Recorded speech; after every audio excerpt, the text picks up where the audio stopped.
Hello and welcome to this special for Easter. I'm joined today by MSP owner Steve Dempsey, who's going to tell us his business owning journey. And trust me, you have never heard a story like this before. There are many highlights, one of the best being how he went from losing thousands in his business every month to making thousands with one key decision. Steve is a unique and generous character, and you're going to love everything he has to talk about. Hey there, I'm Steve Dempsey. I've been in the IT business for 25 years, and my main IT company is Tech Networks. And it's so cool to finally get you here onto the podcast, Steve. We've got our special episode for Easter 2025, and I feel like you and I have both been in lots of the same places at the same time, but we've never had a quality conversation. You're obviously highly active in the tech tribe, as am I. We nearly met at ScaleCon, which was the big marketing conference in Vegas in October last year. I actually talked to you from the stage, and we did some cool stuff where you were in the audience and I was on the stage, but we never found each other afterwards. So it's absolutely crazy. But I'm delighted to have you here on the show. And the reason I want to have you here, well, there's two things that I want to talk about. The first of them is you are one of the most unique MSPs that I have ever come across, and you have a very unique lifestyle. And I want to explore today what your life is like and what you've had to go through to get to that life. And just as a bit of a tease for that, for any other MSP, well, the many MSPs that will be listening to this on the podcast or indeed watching this on YouTube, Steve has an enviable lifestyle. And it's nothing to do with having lots of houses, a yacht, cars, anything like that. But Steve is living his best life and also has a great business. So that's what we're going to explore first of all. And then secondly, you have one of the most unique approaches to SEO, search engine optimization, that I've ever come across. So I want to explore that because I know you had a huge amount of success for it. And indeed, you are helping a small number of other MSPs to implement that in their business.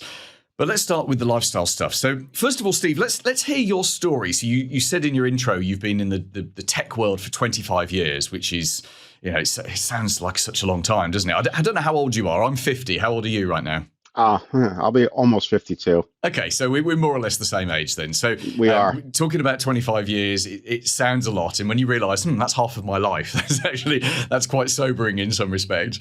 Tell us about your tech career then. So how did you get into tech in the first place? How did you start your first business? What's your journey into this MSP space? So to sum it up quickly is full disclosure, I actually never went to college, right? I only have a high school diploma, and I've always had an entrepreneurial spirit. My last full-time job was, this is probably embarrassing to admit, but it's been that long. My last full-time job was probably 28 years ago. The company went out of business. I always had that just driving me to do something on my own. And then when I was, let's say 27 years old, when I was on my own, I started a quote unquote computer company. Let's just say that I had absolutely no idea what I was doing and absolutely no direction whatsoever. But on the second year, I actually did start to get the clients, and I actually went to people's homes and repaired computers and all that good stuff. Yeah, the real old fashioned way of doing it. And when did you make the leap over into managed services?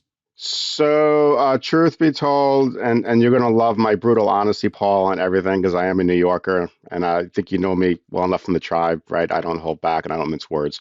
Truth be told, a number of years later, let's just say from that point on, let's say 15 years about, I admit I was getting burned out. And I did have and I fully admit this, I had an attitude problem. I had an attitude problem for years. I think just over the work and just dealing with everything. I really let my business slide, and it was pretty bad. And then when I turned 40, it's that whole midlife crisis thing, right? I got burned by another IT owner in New York City that I was subcontracting for, and then that's when I had the final aha moment of I need to make a decision. I'm like, I either need to get serious about my business. I said, or get out, and I'm 40 years old. I'm like, you need to grow up or get out. And it was at that moment that I went full swing into my IT business virtually overnight, reinvented my perspective. I got rid of my attitude problem. I saw everything as brand new, and I hired my first employee probably about a year later. Amazing. When you talk about that attitude problem, what was that? Was Was that you being arrogant, or was that just being a bit of an arms folded New York IT guy? Everyone else is an idiot. That my way is the only way, or was it something different? Nope, it was actually the attitude problem was actually I just didn't want to be bothered, and Okay. and I did get like fired by a couple of clients, and looking back on it, I'm very embarrassed by it because I'm sure people picked up on it. I just didn't want to be bothered, lift a finger. I think part of it came from just the repetitive work. I mean, when you fix someone's Outlook or printer, whatever for the 500th time, you're just like, yeah, I just don't want to be bothered anymore, and it showed. I admit it. Yeah, I think that's very brave of you to admit that, because I'm not a psychologist, but this feels like a therapy session for you to go back and even to look at an aged fault of something that you are 10, 12 years on from. None of us like to admit our faults and when our behavior didn't match up to our values. So thank you for doing that, because I think at least one person listening to this will realize that, oh my goodness, that's me. I'm trapped in that because I'm dealing with the same things, and I'm trapped in something I actively dislike. In fact, we have a phrase for it, which is where MSP owners create a prison of their own design and lock themselves inside. And I think it manifests itself in different ways, and that was clearly how that manifested for you. So you got to that point, you had that incident, you made the decision to do it properly or get out of it. Obviously, you went in a specific direction. What then happened to the business? And take us through the story of how you grew that business. I assume you got more staff, you got more clients. Is it your traditional growth story? It is traditional growth. I did get more, like I elevated like each year. I got a small office in Manhattan. Like for the first time in my life, I actually had an office, and then things grew from there. Like a couple years later, I needed to hire like a second tech and get a bigger office. And like I said, I was just on full swing.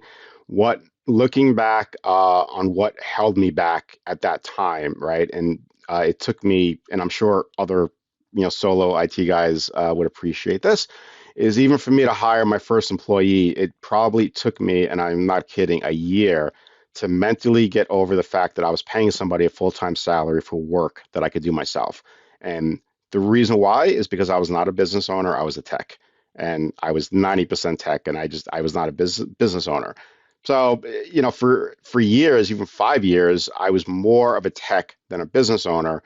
And then I finally started to, slip over to the other side and realize I needed to get other people to do things for me and do the work so that I can move on to bigger and better things. Do you that mindset shift from being a tech who happens to be working within their own business to being the business owner who is working on a different, almost like a different level? You're working on growing this thing, and that means having to get people in to do things that even though you can do them. Is that a mindset shift that you could have done earlier, or do you think you had to go through that process to get to that point? I think it probably depends on the person. You really need to think big, right? And I kind of do think big now, but I just wasn't, mature enough or did not have the business sense to think big. But I honestly can say that I 100% have to. What changed all that was the tech tribe, which, we knew it was going to come up sooner rather than later. Once I joined the tech tribe, brand new, and I started to absorb all that knowledge and then be around not only other business owners, but also other business owners that had, like 5, 10, 20 staff. Jamie Werner, for example, comes to mind, who's a friend of mine now. Hearing like, wow, I'm like, he actually has people that works for him, and he's not dealing with, this low level stuff. And once that started to rub off on me, it took years, but yeah, that definitely started my transition of thinking like a business owner and not a tech. I love that. And Jamie Warner's been on this podcast a couple of times. He's such good value because, as you say, he's built an enormous MSP and he's built Envirosoft as a side project, and it's huge. And Jamie's just one of the most inspirational people you can speak to, which is great. So, and he's an awesome guy. Jamie's just a super nice guy too. Yeah, I don't know him personally. I only know him professionally, but he's just a really nice guy. Yeah, I bet he is. So, take us through then to the point at which something changed. Now, I don't know what changed for you. I don't know your story that in depth, but I know that the lifestyle you live today, which we're obviously coming on to talk about, is much different to the classic MSP owning lifestyle that most people live. So talk us through the growth and then whatever it was that caused this change to happen. Yeah, I'll put it on the table so everybody hears it, right? I was in a cramped Manhattan office. You can imagine, how much rent I was paying. And I had 3 other full-time people. I probably had 7 or 8 people's worth of work. And we were all just like juggling just work from one to another, and honestly, just being a glorified help desk. And I was not doing anything proactively. I was barely working on sales because I was always answering tickets myself and all that good stuff. In the past 7 years, I purchased 3 other IT companies because my growth for expansion my road for expansion was absorbing other IT companies. So the first one was a huge financial success, and I bought it in Long Island, New York. The second one I bought in Minneapolis, Minnesota, and it was like a so-so success. And then I ended up buying a printer repair company in New York City, and I should have had my head examined for buying that, but I can't take it back. Okay, it sounded like a good idea at the time, and that's that. When COVID hit, and like I said, I'll just fully disclose this. When COVID hit, I was $250,000 in debt from the acquisitions, and my appetite far exceeded my business sense, and I should never have purchased a printer repair company because I already had debt from the second acquisition, and it was just too much for me to take on, and I was just too ambitious. COVID hit. I lost my biggest client in New York City, which was like a 20 chain restaurant client, and that was also 30% of my business. Okay, so I was probably in the thinking back now, I was probably in the red about $20,000 a month. So in other words, by the time COVID hit, I was already losing $20,000 a month. The only thing I was doing was just not paying my credit card. I was paying probably almost $3,000 a month in credit card interest alone. And then a couple of months after Manhattan shut down, American Express actually shut off my credit card, and they wouldn't let me charge anything else. So I was actually in serious financial trouble. And then it was at that moment that I had made a decision just to turn everything upside down within 1 week. So within 1 week, I closed both my Manhattan offices. I laid off all 3 of my salaried employees in Manhattan. And then I went full swing into virtual, which I still have many of them today, which was freelance Latin America in Venezuela. And then I hired, full-time employees down there for a fraction of the cost. And I would say within 1 month, I went from $20,000 negative to like $10,000 positive within like a matter of weeks. That's incredible. What a story. And there's so many things to unpack from that. Let's start with, we're going to delve in a little bit into all of that, I think, and then we'll talk about what you've done subsequently, because I now understand how the lifestyle you live today is possible. So let's talk about that week. So I've never personally been in a position where I was that deep into debt. So I've had bad years, I've had good years. I've been in business for 20 years myself. But that, and especially I can imagine if you're that much in debt and then this pandemic comes along and shuts down the city and you takes your biggest client away. And then the credit card company ring and say, cut your cards up. That's as low as you can go, right? You must have been weeks away from personal bankruptcy, never mind just losing the business. So talk us through the mindset, and I appreciate we're talking about something 5 years on, so a lot of those emotions are now memories. But what was the thinking and the mindset? Did you become more clear? Did you go out and just try and drown your sorrows? What was your way of kind of dealing with that and reaching that decision of I've got to do something so extreme it could be the end of everything, but actually I've got no option? My position at the time was, I knew I was in trouble, and the credit cards obviously were, the debt and the interest and everything was racking up. So I knew I was on a bad road. My position at the time was actually I was going to work my way out of it. So my day started like at 5 a.m. I was working until whenever 7, 8 o'clock at night. I was working, 6 or 7 days a week, trying to get out of this, like doing the work of like 10 other people and all that other good stuff. So the end result is COVID and Manhattan shutting down and me losing my biggest client was actually the best thing that could have happened to me, to be honest with you, because if it did not happen, I did not have, for lack of a better word that I want to use, I did not have the guts, to do what needed to be done, which was close the offices, go full swing into a virtual staff, right? I just did not have the guts. What I if COVID did not happen, if those events did not happen, what I would have done is I probably would have borrowed a ton more money from family, friends, whoever I can get it from, right? And pretty much, pay that off and just move debt from one to another. But looking back on it, it was the best thing that happened to me because it forced my hand and it forced me to do, all those things virtually overnight, which has led to my lifestyle here, here and now, present day. I don't think that would have happened if those events didn't happen. Yeah, absolutely. And you mentioned Freelance Latin America. It's a company I'm familiar with. I did a webinar with them actually a few months ago. Really good people, Okay. very passionate about what they do.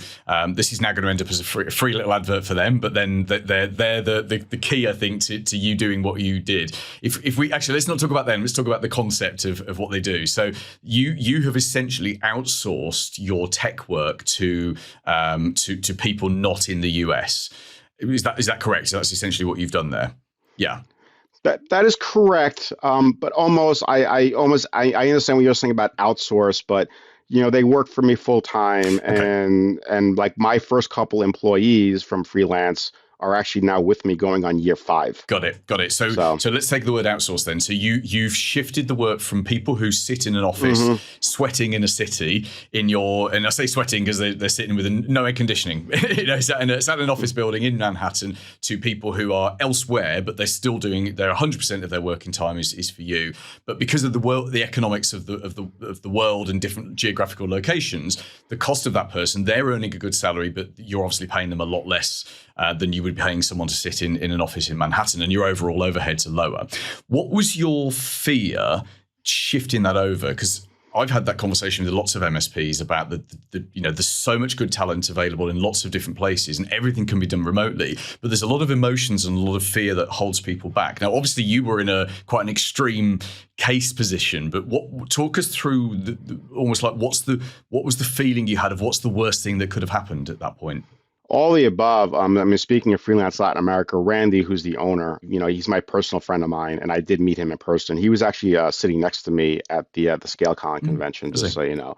Yeah, yeah, he was sitting next to me when you gave me that shout out off subject. When you gave me that shout out on the stage, Randy leaned into me. He's like, "See, you're an influencer. I can't believe this." And he was very impressed. But back on track it was all fears. I couldn't wrap my head around actually entrusting any kind of work, clients, bookkeeping, support, anything to somebody overseas. It took me, and Randy will tell you this, from the first conversation of me hiring an admin, it took him 3 months of chasing me for me to finally say yes, because the trust and everything. And then once I did it, it was like a snowball effect. 6 months later, I had like 6 full-time people. That's insane. That's just insane. And obviously it's working for you because that's obviously still what you're doing now. So talk us through what your lifestyle is like now. And the only reason I know about your lifestyle is because you do post stuff in the Tech Tribe, and I follow you in terms of following what you write, because I always find value in what you write. Give us an example of what you've been doing the last few weeks. And I think that'll show us the lifestyle you've been able to achieve as a result of this change. So before I speak about that, I'm just going to say, as part of that, this goes with the transition of being a business owner, or from going from a tech to a business owner. And then more importantly is that it comes with trust, right? You have to trust the people that you're working with and let go. And that also, to back that up, you need processes in place, right? And just you need people to make the right decisions, but they're not going to make the right decisions if you don't trust them. So I created, when COVID, like I said, when post-COVID, when I created my virtual team, I sketched out an entire business model with roles like service manager, procurement, sales, calibration admin, and the list goes on. So I had created a business model for my virtual workforce, and I just started filling those roles. So if anybody was thinking about doing it, the biggest issue I see, even to this day, when tech tribers approach me privately, is they think they're going to hire a full-time guy overseas and he's going to be like 5 people in one. Yeah. And right, and they show me like their job descriptions, and I'm like, yeah, well, good luck with that, because I see it time and time again. So you want to hire somebody, you give him a dedicated role, dedicated responsibilities. That's the way I did it, and then they know what they're doing, and it grew from there. So now, once that happened, my workload became less, even though I'm still a workaholic. And I had people making decisions. And then now it's the point where most of the things that come to me are usually yes or no answers, right? Like, from my team, like just, yes, can we do this? Or, something like that. It's nowhere near my involvement, even up until 2 years ago. So to answer your question is last month, I went to Uruguay. So I went to Montevideo, Uruguay for 2 weeks, as well as Buenos Aires for 2 weeks. I worked on my laptop for a couple hours in the morning and then, went on my day to do whatever. And then just with my phone and Microsoft Teams, I was just keeping tabs on everything. And every once in a while, my service manager or my experience liaison would message me, or even my admin, hey, can you give me a thumbs up on this or approve this or approve that? And then just, was a tourist for 2 weeks. And last year, I lived in Colombia, South America for 6 months in different cities, running my business. None of my clients knew I was there, and ran my staff, but my company runs itself, I would say probably 90% at this point.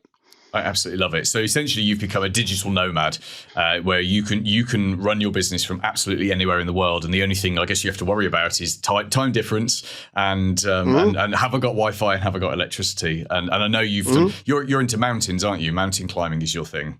Oh, very much so. Yeah, absolutely. Yeah. So, I mean, I love the sound of all of your lifestyle, except the mountain climbing. I'd just like to stay somewhere flat where they've got coffee shops, but sun. That's something that a part of that lifestyle I'd most like to live. Final question on this, and then we're going to move on to the subject of SEO, which is the clients. So we've talked, over a 5-year period, or very quickly, you went from staff sitting in an office to staff, virtual staff.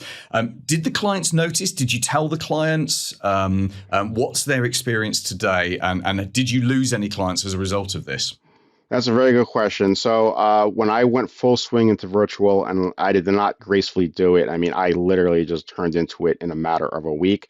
I hired techs and then threw them on the front lines without any training whatsoever. It was like, just here's the ticket system and do it, because I was just, in over my head. I did have a handful of clients that I, like the business owners that I knew, reach out to me or maybe mention it, like, hey, Steve, I noticed like a lot of these people you have working for you have, Spanish accents or accents of some kind. And they noticed it right away that you're, when I got rid of my 3 full-time staff in Manhattan, and I just put them at ease. And while I didn't say they were from another country or anything like that, I assured them, I said, you're going to have to trust me. That was my position. Like, I've been in this business for a very long time. I said, each one of them has been hired by me personally, vetted by me personally. They worked for me full time. And that was enough to, put their minds at ease. And I did not lose a single client as a result of the shift at all. Oh, amazing. I just love that. I guess for any MSP listening to this or watching this who's thinking, how could I do that? Is that something we could transition to? Would your advice be to, if you did it again, if you were doing it today and you had the luxury of time and sort of slowing everything down, would you be more communicative with the clients, or would you just ease in and just see what happens? I would just ease in, because when you announce something like that, it's more like your drop. You know what I'm saying? Like, you're announcing, hey, this is going to happen, and that's why I didn't do it the first time, because in my opinion, you are kind of maybe forcing someone to make a decision, right? Like a client, well, do I want to stay with them or do I not want to stay with them?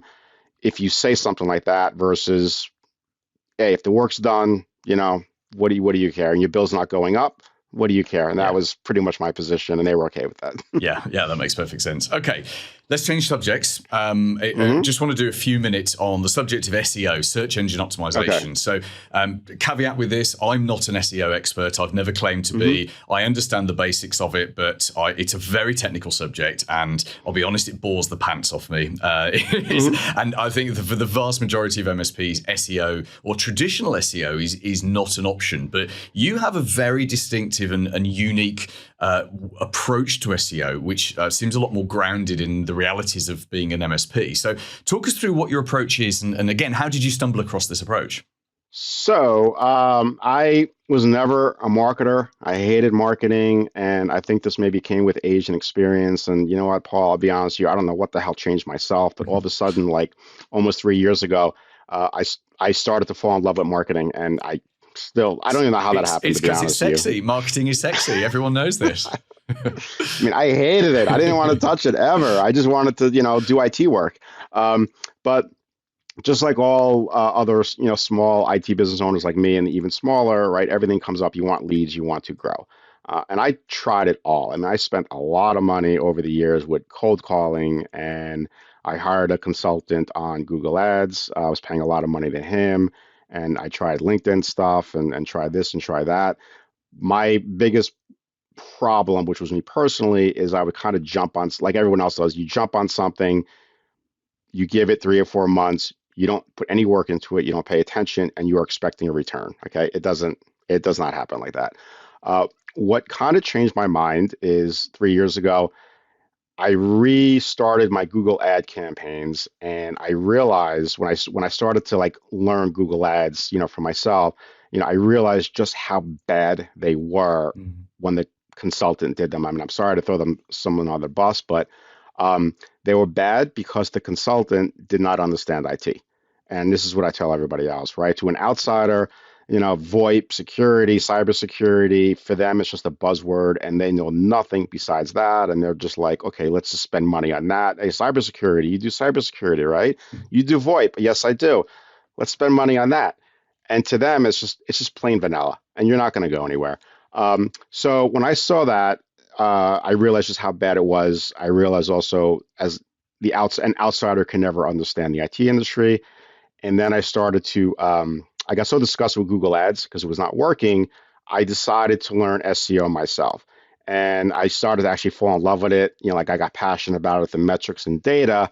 And then once again, my unique approach is because I'm an active IT business owner. I'm not guessing at somebody's business model. I'm not guessing at the terminology. I'm not guessing at what you do. My answer is, okay, just, tell me what industries you serve and everything, and we can have a very natural conversation of what kind of leads you're looking to attract, and local market pretty much only, without somebody or without an without a business owner holding my hand explaining IT terminology to me. So that's nobody else can really do that. Or I didn't say nobody else, big claim. Let's just say most can't. How about that? Yeah, that makes perfect sense. So what do you do? Because obviously SEO, there's lots of things you can do. And I know you've got a mix of things you do on site, which is on your website, and things you do off site. But you've taken a more it's a more Google business profile approach towards that. Is that correct? No, that's not No, it's not correct. correct. Because SEO, I mean, listen, SEO makes my brain hurt sometimes too, Paul, because there is so much, you know what I'm saying? And everybody is supposedly has the golden goose. And go on YouTube, okay? 100 people are going to make you $1 million with SEO tomorrow. And even I'm exhausted of like watching those videos, but I watch to learn. My approach is to take everything, which means Google business listing, obviously Google SEO, or the SERP searches, your website, and then now what I'm doing is also social media, right? And then putting it all together and kind of crossing all the boxes. Mm. What I've really learned actually in the last 6 months myself is that Google, YouTube, whatever, they're not human. Okay, they are just an algorithm, and if you give it what it wants, right? If you just check the boxes and just give it the math that it wants and the quantities that it wants, you're going to get results.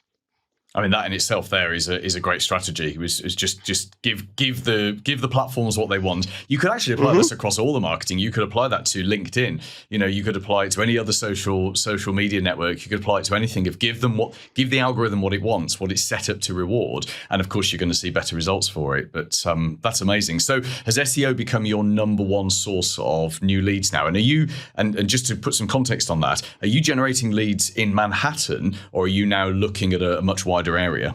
You know what, Paul, I'll be honest with you, I am so spread thin sometimes as a business owner. I don't even work on my own SEO half the times, okay? So yeah, I'm serious, right? I go look at my website and I'm like, I need to do like 100 things here, and I don't pay attention to my own website. I'm having difficulty in Manhattan because I'm up against some serious IT companies with serious budgets, and that's a fact. So I'm always refining like my processes, Google Business Listing and Bing even. So full disclosure, I'll give you two examples of what I have going on. I have a triber in Asheville, North Carolina, who's one of my first clients. and he like was not getting any. His only business was referrals, and now he gets probably a local lead a week from the work that I do, both Google Business Listing and Google searches. He just got a brewery that was looking for a new IT company last week, Yeah. and I'm like, hey, listen, like I told them, like, if that was me, I'm like, I would just go back to them and say, listen, you can pay me in beer, and then we'll call it a day. But I say, you do what you want to do. On the flip side, I had a triber, and because he stopped paying me, and he was right to do so. I had a triber in California, and he was with me for 6 months. I did not get him a single lead because I'm always refining my processes, whatever, and I was very frustrated. So I'm actually working for him now for free, which I offered because I just feel like I have like a moral obligation, and I just if the situation were reversed, I'm like, I get it. You just pay me a lot of money. You have nothing to show for it. I understand. So I'm hoping, the more I learn, I even brought in some outside help to engage with my team in house. That I'm working for him, to get leads. So it's not, listen, it's not a golden road. It could be very difficult. It could take months, 6 months, whatever, and hopefully it'll pay off. For me, I'm not reliant on the SEO business to pay my rent. That's why I don't mind that when I fail, okay, which I do, like, okay, let me work for free for a few months and let me see what I can do. Yeah, so. No, I love that. And that's again, you've been brutally honest throughout this entire interview, and you'll never hear someone who sells SEO saying it doesn't work for some people, because that goes against their model. But what Steve has said there is the truth. In fact, you could apply that to all marketing tactics. What works very well in North Carolina might not work well in California, and it's about finding the right fix for each of those. And let me just say this, at ScaleCon, okay, I don't remember the speaker's name, but he did SEO or does SEO, okay, and he was on stage speaking, and then when he mentioned the website in New York, he goes, I got this website, and I'm like, mother effer, I'm like, you're the one, okay, because I knew the website, and I was like, man, I'm like, this guy must have spent some serious money, because I was reading, I'm looking through the backlinks and everything, and I'm like, he's on #1 position. I'm like, this guy must have spent some serious money. Yeah. And I'm like, and there's the guy responsible for it. So I thought that was hilarious. I love that. Yeah. And I hope you did the decent thing. I hope you stole his laptop and deleted his website, because that's what is the right thing to do. Steve, you've been just so open and just been a delight to have as a guest. I'd love to get you back on in the future. Let's just finish off by, obviously, some MSPs listening to this, watching this, may want to have a chat with you about SEO. We've already said, obviously, it's almost like a fun side project for you more than a highly commercial service. But what's the best way to get hold of you? And obviously, Tech Tribe is a great place, and anyone that's in Tech Tribe knows you're there. But for someone who's not in Tech Tribe, because apparently there are some MSPs who haven't yet joined Tech Tribe, what's the best way to get hold of you? So you can visit actually the SCOITguy.com, right? It's very fitting. I only work with IT companies. I only work with IT companies on a local level. And just like my IT business, where I only work with small business clients, it's kind of the same thing on the IT side. I have no problem working with a sole practitioner, which I have. The guy in Asheville closed something like 4 new clients like 2 months ago, as a result of organic searches, right? So yes, it does work, but it takes a lot of work to get there. And as I learned, like from him and other tribers that I'm helping getting more leads, I kind of put that all together. So that's how you can get in touch with me. Just go there and fill out the form or email me. Amazing. And I do have, and I'll just say one other thing. This is turning into a full-time business and a real business, and it's a totally separate business from my IT business. And just given I know you want to go, Paul, and everything closes out, but given my age and experience, I have no problem like working with other IT business, being neutral. I'm not looking to get anything out of or steal any ideas or anything, because to be honest with you, I am just so indifferent at this point of being in the business for 25 years. So yeah, I do have an in-house team, that I trained, and we do a lot of work. So it's not a pet project. It is something, real. That's all. Okay, my apologies. I made an assumption there, and we all know that. No problem. When you assume, you make something of you and me. We all know that. So thank you, Steve. Thanks again for coming on the show. And listen, if on your travels, if you ever make your way over to the UK, please let me know so that we can go and have a beer together. The only downside of that is we don't really have mountains in the UK. We've got small hills. That's all we've got. Ah, man. Okay.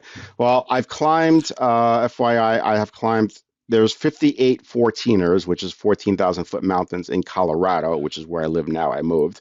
There's 58. I have climbed 26 of them, and I'm way behind on my schedule. But like this summer, I'm probably going to get to maybe 35, and I'm hoping to climb all 58 probably within the next few years. So side goal. And a small English hill should be added onto that as a goal, definitely.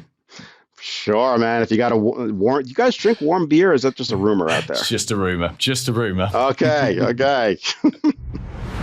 Paul Green's MSP Marketing Edge.